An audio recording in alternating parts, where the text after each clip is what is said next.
প্রজেক্টের নাম দেই লেআউট।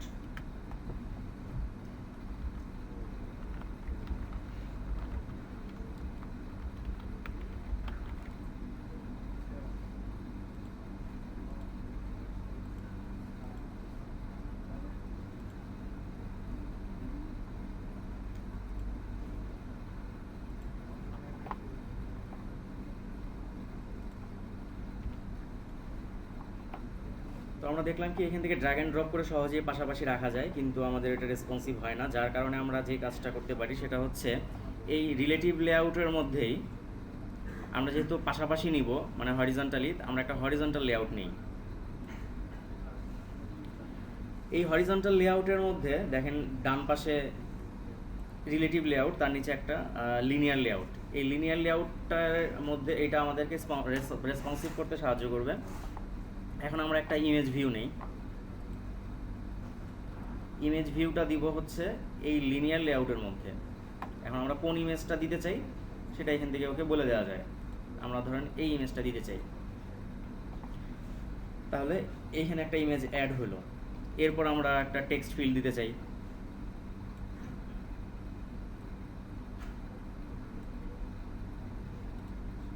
আচ্ছা এটা বাইরে পড়ে গেছে, আমরা এটাকে এখান থেকে দিই। আমরা এই লেআউটের মধ্যে পাশাপাশি দিলাম। এখন দেখেন ডান পাশে একটু ফাঁকা জায়গা আছে, আমরা একটু এক্সএমএল থেকে কোডটা চেক করি। এখানে র্যাপ কন্টেন্ট দেওয়া আছে, মানে আমাদের এটার ভিতরে যেসব কন্টেন্টগুলি থাকবে সেগুলোকে র্যাপ করতে যতটুকু জায়গা দরকার ততটুকু জায়গা নেবে। এখানে মার্জিন দেওয়া আছে, বাম পাশে মার্জিনের কারণে কিছু জায়গা ফাঁকা দেখাচ্ছিল, আমরা এটাকে তুলে দিই। আমরা যদি এটাকেও তুলে দিতে চাই তাহলে উপরের মার্জিনটা শো করবে না। এখন একটু দেখি এটার চেহারা, এখন দেখেন পাশাপাশি সে আমাকে দেখাইতেছে। তো এই জিনিসটা যদি আমি করি তাহলে মোটামুটি বলা যায় যে এইটুকুই শেষ না আসলে রেসপন্সিভ করতে চাইলে। এরপরে যেটা করতে হয় যে আমার এই লেআউটটাকে ভাগ করে দিতে হয়, যে এই লেআউটের কত পোর্শন কতখানি আমি কোন কন্টেন্টটার জন্য বরাদ্দ করব সেটা ভাগ করে দেওয়া যায় এভাবে। একটু দেখি আমরা লেআউটের মধ্যে যাই। এই লিনিয়ার লেআউটটাকে আমরা যদি চিন্তা করি যে অর্ধেক অর্ধেক দিব, যে এই বাটন এই ইমেজটা অর্ধেক না, আমরা মনে করি এটাকে 3 ভাগের 1 ভাগ দিব, আর এইখানে যেই টেক্সট ভিউটা আছে এই টেক্সট ভিউটাকে 3 ভাগের 2 ভাগ জায়গা বরাদ্দ করব এইখান থেকে এইটুকের মধ্যে। তাহলে সেটাকে কিভাবে করা যায় একটু দেখি।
দেখেন এখানে যে কাজটা করলাম একটু ডেসক্রাইব করি কোডের মধ্যে গিয়ে।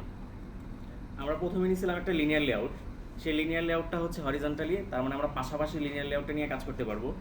এই পুরো লিনিয়ার লেআউটটার ওয়েট সাম দিলাম হচ্ছে 3, তার মানে পুরো যেই লেআউটটার যে উইথ সেটা হবে আমরা 3 চিন্তা করে নিলাম। এটা আমরাই সিলেক্ট করে দিব আমরা যে আসলে কী পরিমাণে দিতে চাই।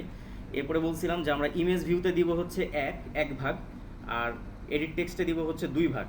তো সেইটাই এইখানে দিছিলাম আমরা ওয়েট সাম 3, আর এখানে আমি ভাগ করে দিলাম যে আমরা ইমেজ ভিউতে 1 দিতে চাই লেআউট ওয়েট, এটার ওয়েট হবে 1 আর এটার ওয়েট হবে 2, তাহলে দুইটা মিলে হয় এখানে ওয়েট সাম 3।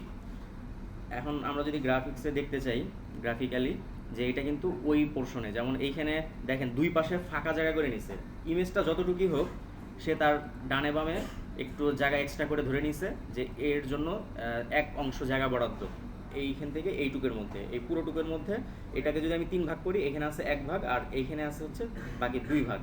তো আমরা যদি এই কাজটা করি, এইটা মোটামুটি যে কোনো ইয়ের ক্ষেত্রে, যে কোনো ডিভাইসের ক্ষেত্রেই এটাও ডিভাইস ভাগ মানে করে নিবে, সে ডিভাইসের অনুযায়ী মাপ নিয়ে সে এটা পোর্শন ঠিক করে নিবে, পার্সেন্টেজ অনুযায়ী সে এটা কাজটা করবে।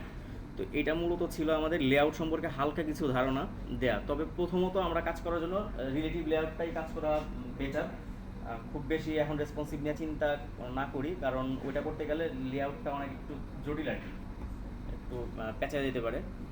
তো এখন যে কাজটা করব, যে এতক্ষণ তো দেখছিলাম আমরা পাশাপাশি নিয়েছিলাম, এখন যে কাজটা করব সেটা হচ্ছে পাশাপাশি তো থাকবেই, নতুন এইখানে উপরে নিচেও থাকবে। এটা কিভাবে করা যায় একটু চিন্তা করেন তো।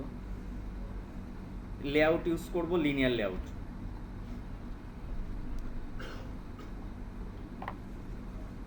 লিনিয়ার লেআউট ইউজ করে আমরা কিভাবে এটা করতে পারি।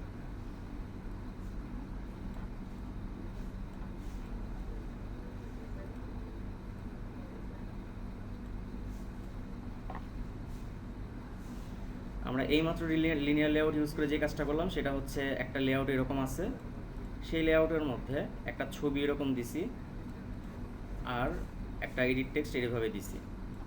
আর এই লেআউটটা ছিল একটা হরিজন্টাল লেআউট, এটা ওরিয়েন্টেশন ছিল হরিজন্টাল। আর এইখানে কিন্তু আমরা দেখতে পেতেছি বাম পাশে মাঝখানের এই ছবিটাতে যে এইখানে হরিজন্টালও আছে আবার ভার্টিক্যালের কাজও আছে, তাই না? আমি যদি চিন্তা করি যে এদিক থেকে যে এইখানে একটা কন্টেন্ট আর এইখানে আরও কিছু কন্টেন্ট, তার মানে এটা হচ্ছে একটা হরিজন্টাল লেআউট। আবার যদি চিন্তা করি যে এইখানে একটা কন্টেন্ট তার নিচে আরেকটা কন্টেন্ট, তাহলে বলতে পারি এটা একটা ভার্টিক্যাল লেআউট। এখন তাহলে আমরা এই কাজটা কীভাবে করবো? শুধুমাত্র লেআউট ইউজ করে একটু ট্রাই করেন 5 মিনিট, তারপর আমরা দেখব কীভাবে করা যায়। এই ছবিটার একটা হিন্টস হতে পারে যে এইটার সাথে চিন্তা করে এটাকে একটু ভিজুয়ালাইজ করতে পারেন। ড্র্যাগ অ্যান্ড ড্রপ ওইভাবে করে করবো না, লেআউট ইউজ করবো, লিনিয়ার লেআউট। যতগুলি ইচ্ছা লিনিয়ার লেআউট ইউজ করতে পারবো।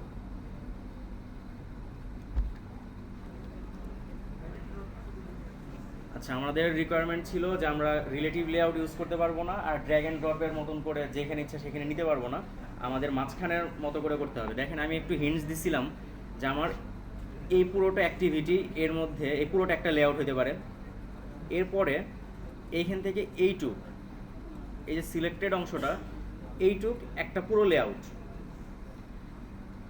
এইটার ভিতরে এইখানে একটা কন্টেন্ট আছে আর এইখানে উপরে নিচে 2টা কন্টেন্ট আছে। এখন আমি দেখেন এইখানে আবার এই 2টা কন্টেন্টকে র্যাপ করে দিছি আর একটা লেআউট দিয়ে। এখন এই পুরো লেআউট, ডান পাশের এই লেআউটটাকে যদি আমরা একটা কন্টেন্ট চিন্তা করি আর বাম পাশের এই ছবিটাকে বা এই কন্টেন্টটাকে যদি আরেকটা কন্টেন্ট চিন্তা করি, তাহলে দেখেন পাশাপাশি আমরা 2টা কন্টেন্ট পাই বা 2টা লেআউটের কথা আমরা চিন্তা করতে পারি। তাহলে এই যে পুরো বাইরের যে লেআউটটা সিলেক্টেড, এটা আসলে তাহলে কী টাইপের লেআউট হবে? এটা কি হরিজন্টাল ওরিয়েন্টেশনের হবে নাকি ভার্টিক্যাল ওরিয়েন্টেশনের? এটা অবশ্যই হরিজন্টাল ওরিয়েন্টেশনের হবে, যেহেতু পাশাপাশি থাকবে। আচ্ছা, তাহলে এইটা একটা, এই বাইরের যে লেআউটটা এটা হচ্ছে একটা হরিজন্টাল লেআউট। আচ্ছা, এই হরিজন্টালের মধ্যে এটা থাকবে, এটা নিয়ে আমাদের কোনো চিন্তা নাই। এরপরে হচ্ছে এখানে উপরে নিচে একটা দুইটা বাটন বা এডিট টেক্সট আছে। তো এইটা আবার দেখা যাচ্ছে আর একটা লেআউটের মধ্যে। তো এই লেআউটটার কী হবে ওরিয়েন্টেশন? এটা হবে কিন্তু ভার্টিক্যাল। তার মানে একটা বড় লেআউট যার ওরিয়েন্টেশন ছিল হরিজন্টাল, তার মধ্যে 2টা কন্টেন্ট আছে, তার মধ্যে আরেকটা লেআউট আছে, সেই লেআউটের মধ্যে আরও 2টা কন্টেন্ট আছে, এই ভিতরের লেআউটটা হচ্ছে ভার্টিক্যাল ওরিয়েন্টেশনের লেআউট। তো আমরা দেখি কোডের মধ্যে কিভাবে কাজ করে।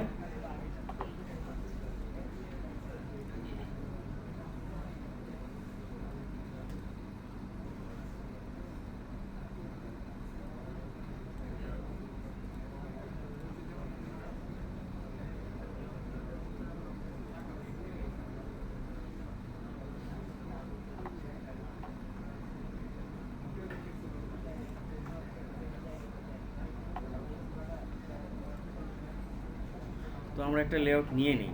প্রথম লেআউটটা হবে হচ্ছে হরিজন্টাল, এটা হবে আমার প্যারেন্ট লেআউট। এই লেআউটটার মধ্যে অন্যান্য লেআউটগুলি বসবে। তো প্রথমত দেখছিলাম যে এটার মধ্যে একটা ইমেজ ছিল, তো আমরা ইমেজটাকে এখান থেকে ওকে দিয়ে দিতে পারি।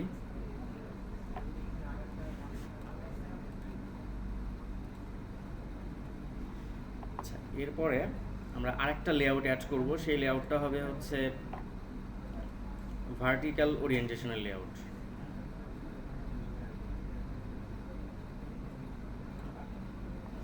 দেখেন আমি কিন্তু এইখানে ড্র্যাগ অ্যান্ড ড্রপ করে ছাড়ি নাই, আমি ছাড়ছিলাম এইখানে এই লিনিয়ার লেআউটটার আন্ডারে, যার কারণে এইটা পরপর বসে গেছে। আচ্ছা, আমাদের বোধহয় একটু ভুল হয়ে গেছে, আমাদের এইটার মধ্যেই এটাকে দিতে হবে, মানে এইখানে যে এটার মধ্যে আরেকটা লেআউট। তো এখন এই লেআউটের আন্ডারে থাকবে হচ্ছে আমার যে উপরে নিচের যে দুইটা কন্টেন্ট।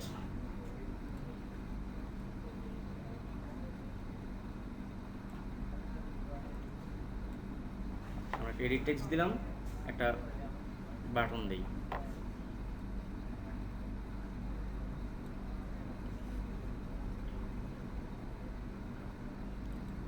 তাহলে দেখেন এইখানে আমাদেরকে শো করতেছে একটা নীল বর্ডার দিয়ে, এটা হচ্ছে আমাদের ভার্টিক্যালটা, আর এই ভার্টিক্যালটা আছে হচ্ছে এই পুরোটার মধ্যে। তো এইখানে এত কনজাস্টেডভাবে দেখাইতেছে, তার কারণ হচ্ছে এখানে র্যাপ কন্টেন্ট দেওয়া আছে বাই ডিফল্ট। আমরা যদি এটা একটু বড় সড়ো করতে চাই, আর কারো কোনো সমস্যা থাকলে সাথে সাথে আটকায় দিন আমাকে, যে আমি এখান থেকে বুঝি নাই।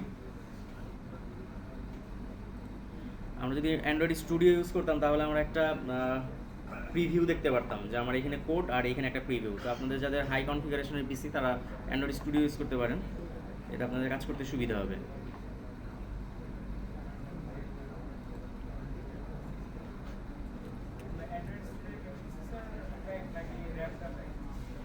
আসলে দুইটাই তো ফ্যাক্ট। তো র্যামটা 4GB ওরা রিকমেন্ড করে, আর i3 হইলে মোটামুটি চলে, i3 হইলেও চালাতে পারবেন।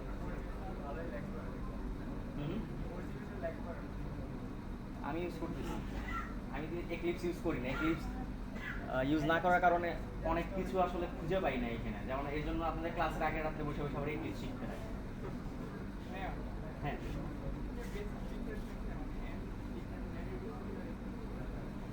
আচ্ছা ভাই, একটা প্রশ্ন করছে যে অ্যান্ড্রয়েড স্টুডিও আর এক্লিপসের মধ্যে বেসিক কোনো পার্থক্য আছে কিনা। আসলে কিছু পার্থক্য অবশ্যই আছে। এরকম কিছু কিছু ফিচার পাবেন যেগুলি স্টুডিওতে ইউজ করতে পারতেছেন কিন্তু এক্লিপস ইউজ করতে পারতেছেন না। আর এক্লিপসটা এখন আর ওদের অফিসিয়াল আইডি হিসেবে নাই, এটা ওরা বাদ দিয়ে দিছে। ওরা এখন রিকমেন্ড করতেছে, হ্যাঁ র্যাম অনেক বেশি খায়। আর আপনি মনে করেন যে স্টুডিও হয়তো বা চালাতে পারলেন, এর সাথে আপনি যখন ইমুলেটর হিসেবে জেনিমোশন বা গুগল স্ট্যাক ইউজ করবেন, তাহলে দেখবেন আমি দেখলাম আমার জেনিমোশন ইউজ করলে র্যাম প্রায় 150 মেগাবাইট বা 160-170 মেগাবাইট শুধুমাত্র ইমুলেটরের জন্য নিয়ে নেয়। স্টুডিওর জন্য প্রায় 600 থেকে 700 ইনস্ট্যান্টলি নেয়। আরও ব্যাকগ্রাউন্ডে আরও কত কিছু নেয় আল্লাহ জানে, মানে অনেক বেশি নেয়।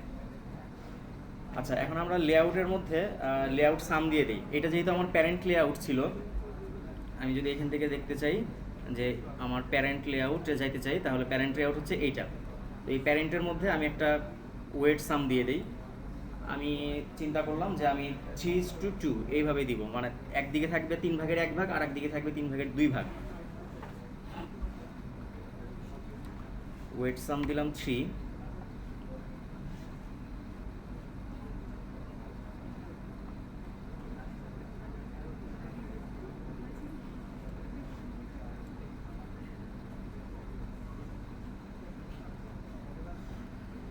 তাহলে এই লিনিয়ার লেআউটের মধ্যে যেহেতু এইটা একটা কন্টেন্ট আর এই লেআউটটা আরেকটা কন্টেন্ট, তাহলে একে আমি ওয়েট দেই হচ্ছে, আচ্ছা লেআউট উইথ দিব 1। একটা জিনিস একটু খেয়াল করেন, যারা অন্য কাজ করতেছেন একটু দেখে নেন, যে আমি যখন আমি হরিজন্টাল ওরিয়েন্টেশনের কোনো একটা লেআউট নিলাম, তার আন্ডারে যখন চাইল্ড থাকলো, এই চাইল্ডের এইখানে ওয়েটটা তখনই কাজ করবে যখন আমি এটার উইথ 0dB করে দিব। আপনি যদি এখানে 0dB উইথ না করেন আর এখানে ওয়েট দিলেন বা ওয়েট সাম দিলেন, তাহলে কিন্তু কাজ করবে না। তার কারণ হচ্ছে আমি যদি এইখানে উইথ হিসেবে বলেই দেই যে র্যাপ কন্টেন্ট, তাহলে কি হবে যে ওর যতটুকু জায়গা দরকার সে নিয়েই নিবে, সে এর থেকে কমও নেবে না বেশিও নেবে না। কিন্তু আমি যদি ওকে চাই যে না ও ওয়েট সামের সাথে ক্যালকুলেশন করে ওয়েটটা নিবে, তাহলে ওকে ওইখানে 0 dp দিতে হবে। যে আমি বললাম যে না তোমার কোনো আসলে উইডথই নাই, তোমার আপাতত কোনো উইডথ নাই, তোমাকে ওয়েট সাম থেকে যতটুকু দেওয়া হবে তুমি ততটুকু পাবা।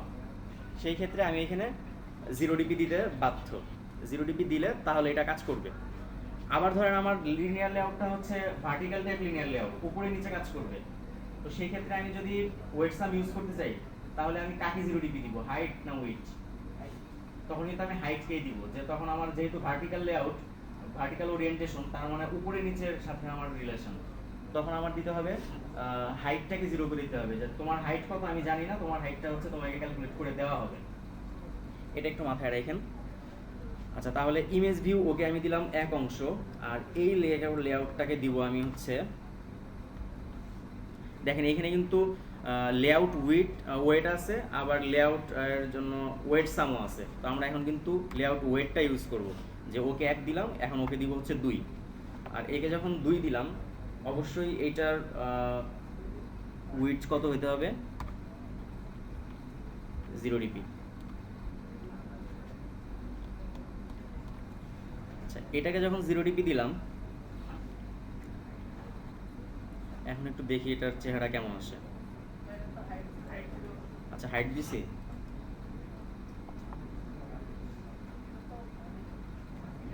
একটু কনফিউশন।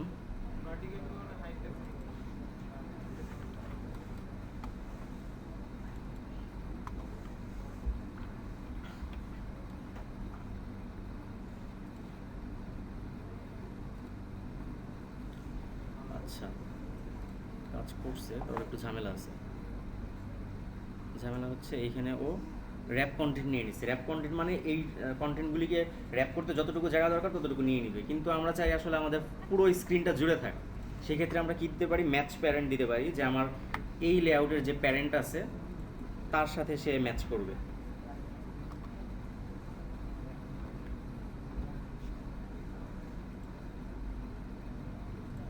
আচ্ছা, হাইট উইথ দুইটাই ম্যাচ, আমরা হাইটটাকে ম্যাচ প্যারেন্ট না রাখি, হাইটটাকে আমরা বলি যে র্যাপ কন্টেন্ট, যেহেতু আমার এটা উইথের সাথেই রিলেটেড।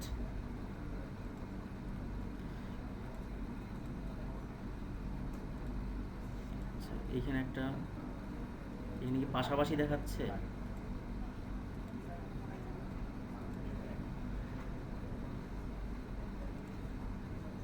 এরর দেখাইতেছে।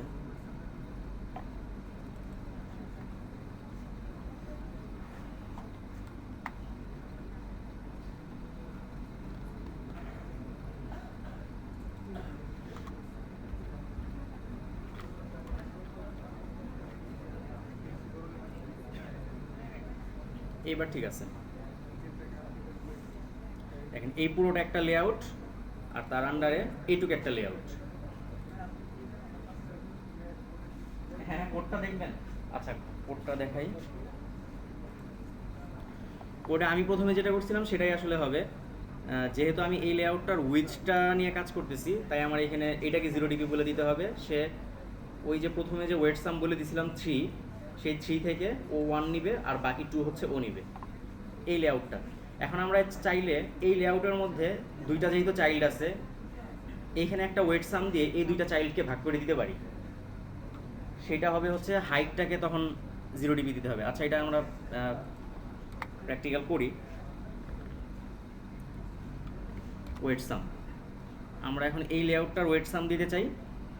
মনে করেন কত দিব, এটাকে দেই, এটাকেও 3 দেই, এটাকে 3 দিয়ে এডিট টেক্সটটাকে দিব হচ্ছে 2, আর বাটনটাকে দিব 3। তাহলে এডিট টেক্সটটাকে 2 দিয়ে দেই। এখন এটাকে যেহেতু 2 দিলাম, তাহলে এখানে হাইটটাকে 0 dp করব নাকি উইডথটাকে 0 dp করব? রেসপন্স করেন প্লিজ। আমার এটা একটা, আমি এখন কাজ করতেছি একটা ভার্টিক্যাল লেআউটের মধ্যে, ভার্টিক্যাল ওরিয়েন্টেশনের লেআউটের মধ্যে। এখন তাহলে আমার অবশ্যই হাইটের সাথে রিলেটেড, তাহলে আমি হাইটকে 0 dp করে দেই। যে হাইট আমি জানি না আসলে কখন কত হবে, হাইটটাকে ও ওয়েট সামের সাথে ক্যালকুলেশন করে ও কাজ করবে, এটা নিয়ে আমার কোনো হেডেক নাই। আমি 0 dp দিলাম, আর এইখানে কত দিব, বাটনে দিব হচ্ছে লেআউট ওয়েট 1। একটু গ্রাফিক্যালি দেখি আদৌ কি কাজ করছে এটা।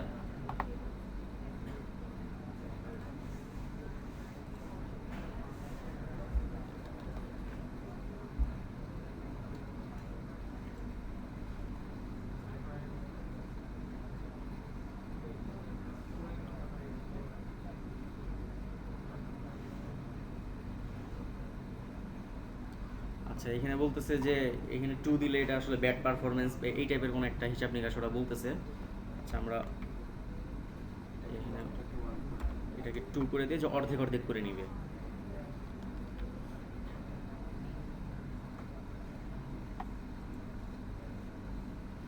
হাইটটা অর্ধেক অর্ধেক করেই নিছে, এর আগে ওইটা দিলাও ওটা কাজ করতেছিল না। তো আপনার বাসায় একটু ট্রাই করে দেখবেন এদিক ওদিক করে।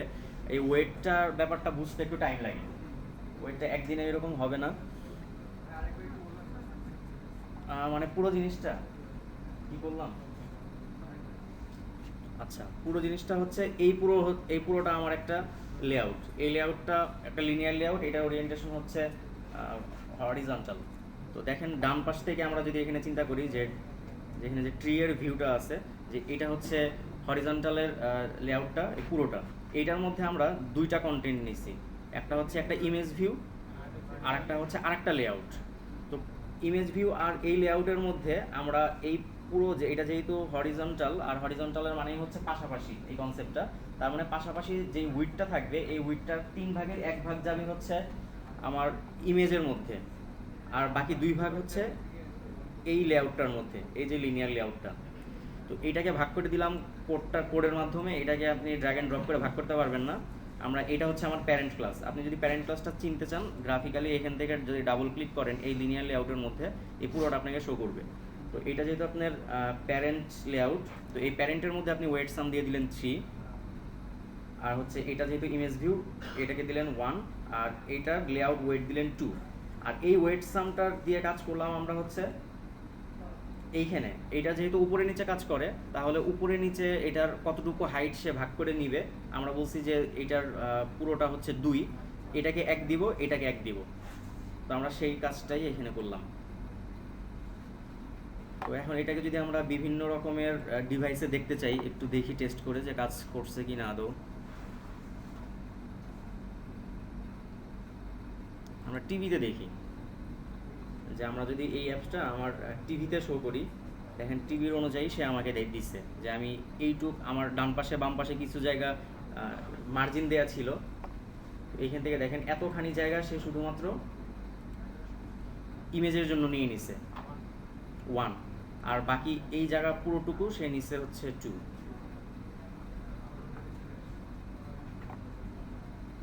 এই হচ্ছে আমরা তাহলে আমাদের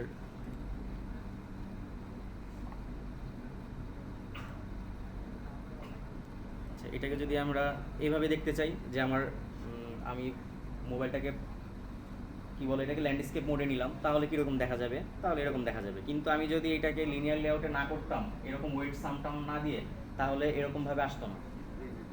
তাহলে এটা অনেক বেশি মানে ছড়ায় যেত বা ঝামেলা করতো। আবার যদি দেখা যায় যে আমরা তো এখানে মাত্র একটা লেআউট নিয়ে কাজ করছি, আমাদের যদি অনেকগুলি লেআউট থাকতো, এখানে অনেক কিছু আছে। তো এই অনেক কিছুটাকে যখন আমি ল্যান্ডস্কেপ করতাম তখন দেখা যেত কিছু কিছু জিনিস নাই, আমার স্ক্রিনের বাইরে চলে গেছে, কারণ আমি ওয়েট দিয়ে ফিক্স করে দেই নাই যে আমার আসলে রেশিওটা কী হবে।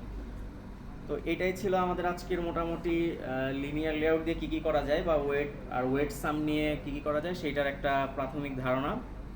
আমরা এখন একটু অন্য টপিকে চলে যাব।